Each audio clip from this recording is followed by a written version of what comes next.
የዛሬው የኖርዌጂያን ቋንቋ ትምህርታችን ቃላት ላይ ነው።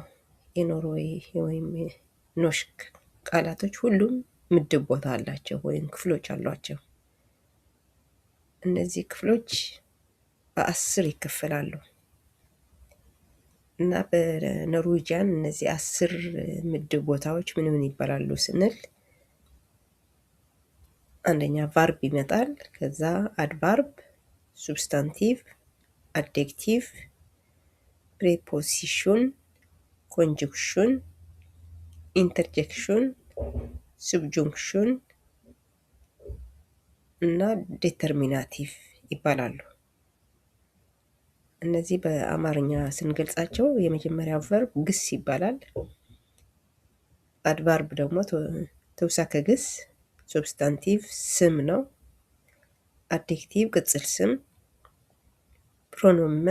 ፕሮኖመን የስም ፋንታ፣ ፕሬፖዚሽን መስተዋድድ ወይም ደግሞ አቀማመጥን የሚገልጽ ቃል ነው።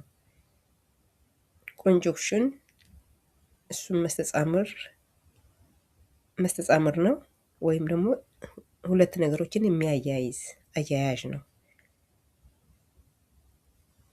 እነዚህ ለምሳሌ ኮንጁንክሽን ቃላቶቹ ኦክ፣ ኤለር፣ ሜን፣ ፎር፣ ሶ እነዚህ ናቸው። እንደ ሁለት ነገሮችን ማገናኘት የሚችሉ ቃላት እነዚህ ናቸው። 5 ማለት ነው። ከዛ ኢንተርጀክሽን ስናየው ደግሞ ቃል አጋኖ ይባላል። መደነቅን፣ መገረምን የሚገልጹ ቃላት ማለት ናቸው። subjunctions ይሄም መስተጻምር ነው፣ አያያዥ ነው እንደ ኮንጁንክሽን። ልዩነታቸው ግን ኮንጁንክሽን ሁለት ሙሉ ሀሳቦች አንድ ላይ ሲያስቀምጥ፣ subjunctions ደግሞ አንድ ሙሉ ሀሳብና አንድ ደግሞ ያልተሟላ ሀሳብ ሁለቱንም የሚያገናኝ ነው። አሁን ቃላቶቹ የsubjunctions ቃላት ስናያቸው አት፣ ኦም፣ ፎርዲ፣ ቪስ፣ ሶም የሚሉ ቃላት እንደ መስተጻምር አያያዥ ሆኖ subjunctions ይባላሉ። የመጨረሻው ደግሞ ዲተርሚናቲቭ የሚባለው ወሳኝ ቃል ማለት ነው። ወሳኝ ነው። ወሳኝ ማለት እንዴት ማለት ነው? ለምሳሌ አንድ ሰውዬ፣ ሁለት ሰዎች፣ አንድ ልጅ፣ ሁለት ልጆች፣ 1፣ 2፣ 3 የሚሉት እነዚህ ሁሉ ወሳኝ ይወስናሉ፣ ብዛት ማለት ነው። ወይም ደግሞ ይሄ የኔ ነው፣ ያ የሱ ነው፣ የነዛ ነው እያልን ደግሞ የምንመድባቸው አሉ። እነዚህም ወሳኝ ናቸው፣ የማን እንደሆነ ይገልጻሉ ማለት ነው። ብዛት የሚገልጽም ሁሉ ዲተርሚናቲቭ ወሳኝ የሆኑ ቃላት ማለት ነው።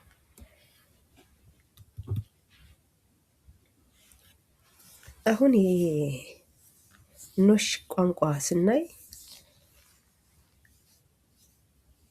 ይሄ ግስ የት ይመጣል የሚሉት በብዛት የሚመጣው ግስ ሁለተኛ ቦታ ላይ ነው የሚመጣው።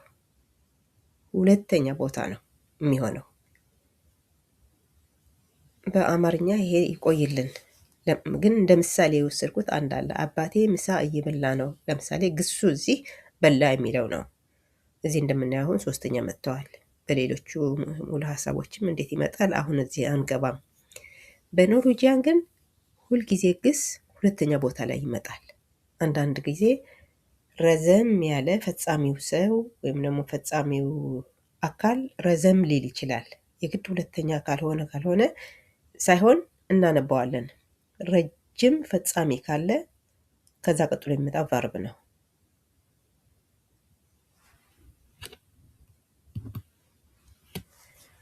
አሁን ግስን ለብቻ እናያለን። ከነዚህ ከምድቦቹ ከ10 ቃላት ምድብ አንዱን እናያለን ዛሬ። ይሄም ቫርብ ወይም ደግሞ ግስ የምንለው ማለት ነው።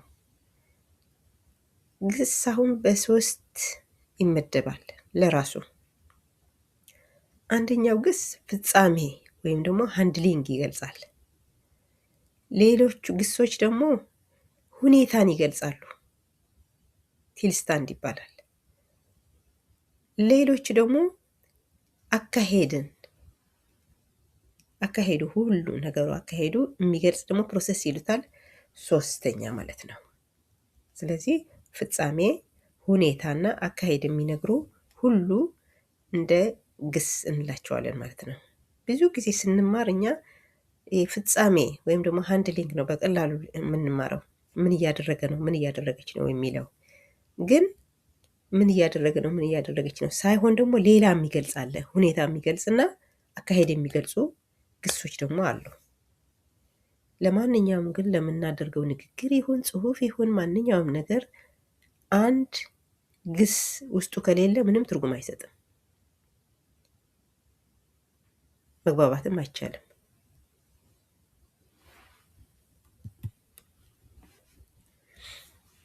አሁን ይሄ ፍጻሜ የሚገልጸው ወይም ደግሞ ሃንድሊንግ ያልነው ግስ በምሳሌ ሲቀመጥ ለምሳሌ ሃንስ ቢሰርማት፣ እዚህ ልጁ ሰውየው ምን እያደረገ እንደሆነ ይነግረናል። ፍጻሜ ማለት ነው ይሄ ወይም ደግሞ ሃንድሊንግ ያልነው።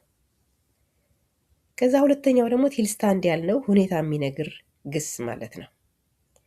ይህ አሁን ምሳሌ እንደምናየው ሃን አር ሲክ፣ አሁን የሁለቱ ግሶች ልዩነት ስናይ ስፔሰር ምን እያደረገ እንደሆነ ይነግረኛል። ሃን አር ሲክ ግን ምን እያደረገ እንደሆነ አይነግረኝም። ሁኔታውን እየነገረኝ ነው። ታሟል፣ ሁኔታው እየነገረኝ ነው። ይሄ ደግሞ ረዘም ላለ ጊዜ ይቆያል። እኔ እየተናገርኩ እያለ ወይም ደግሞ ከሄድኩ በኋላ የሚለወጥ ነገር የለም። ታሟል። ይሄ ቲልስታንድ የሚገልጽ ማለት ነው። ሌላኛው ምሳሌ ደግሞ ሃን አየር ሁስ፣ ቤት አለው ነው የሚል ያለው። ይሄኛው የሚቆይ ነው፣ ወዲያው የሚለወጥ ነገር የለም። ቤት አለው እላለሁኝ። ከጊዜ በኋላ ለውጥ ሊመጣ ይችላል፣ ግን በዛ በአጭር ጊዜ ውስጥ ለውጥ እንደሌለ ይነግራል ማለት ነው። ቲልስታንድ ወይም ደግሞ ሁኔታ የሚነግር ግስ ማለት ነው። አሁን እነዚህ ሁለቱ ቲልስታንድ ብለን የገለጽናቸው ሃን አር ሲክ ምን እያደረገ ነው ቢባል ምንም የምነግረው ነገር የለም ከዚህ ሙሉ ሀሳብ ተነስቼ። ሃን አየር ሁስ እሱ ምን እያደረገ ነው ብል መልስ የለውም። አየር እና አር ቲልስታንድ የሚገልጹ ግሶች ናቸው፣ ሁኔታ የሚገልጹ። አካሄድ ወይም ደግሞ ፕሮሰስ ያልነው ደግሞ የሚገልጽ ግስ ምንድን ነው? እየተናገርን እያለ ለውጥ ሊያሳይ የሚችል ግስ ማለት ነው።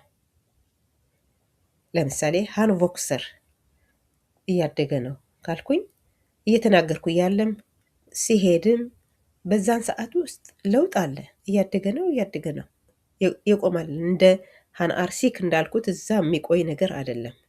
ይሄ ትንሽ እድገት መንቀሳቀስ ያሳያል ከሁኔታው። ሃን ሌቨር እሱ እየኖረ ነው ስንል ለምሳሌ ይሄም ኑሮ ይለዋወጣል።